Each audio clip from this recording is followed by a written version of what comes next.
যদি কেউ মন্দ প্রচার করে, আল্লাহ পাক মন্দ প্রচারকারীকে পছন্দ করে।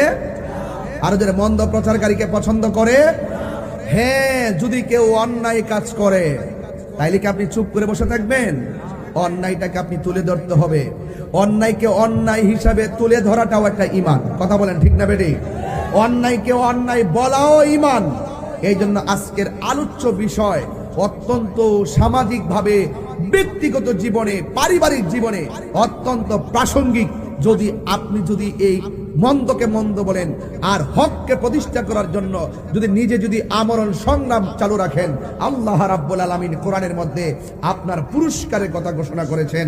আল্লাহ রাব্বুল আলামিন বলছেন, ইন্নাল্লাযীনা আমানু ওয়া আমিলুস সালিহাত, নিশ্চয়ই যারা ঈমান এনেছে এবং নেক আমল করেছে। নেক আমল কারে কয়? নেক আমল কি মানুষের গীবত করাকে বলে?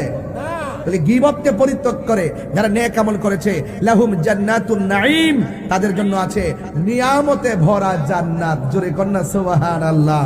শুধুমাত্র তাই নয়, কয় খালিদিনা ফিহা, ওই জান্নাতের মধ্যে যারা চিরদিন থাকবে। ওয়াদাল্লাহু হাক্কান, আল্লাহ রাব্বুল আলামিন আল্লাহ পাক রব্বুল আলামিন যে ওয়াদা দেন, এই ওয়াদাটা সত্য।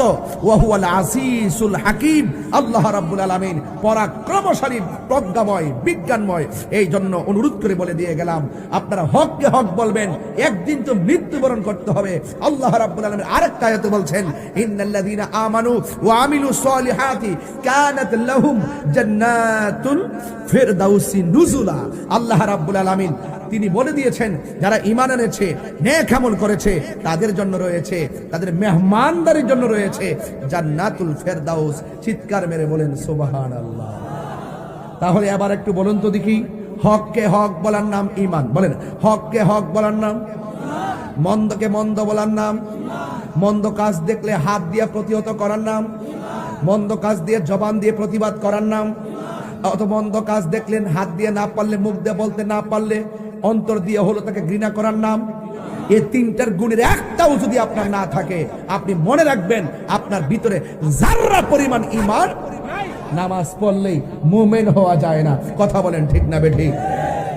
নামাজ পড়লে কি মুমিন হওয়া যায়? এই জন্য আপনাদের আলোচ্য আজকের ফান্ডামেন্টাল ওয়ার্ড হলো, আমরা যা কিছুই করব একজনের সন্তুষ্টির জন্য। জবানটা খুলে বলুন তিনি কে? এই আওয়াজে মানি না, জোরে বলুন তিনি কে? সেই আল্লাহকে খুশি করতে কথা বললে তখন দুনিয়ার কাহারও পেশি শক্তি আমাদের সামনে দাঁড়াতে পারবে না। কেন?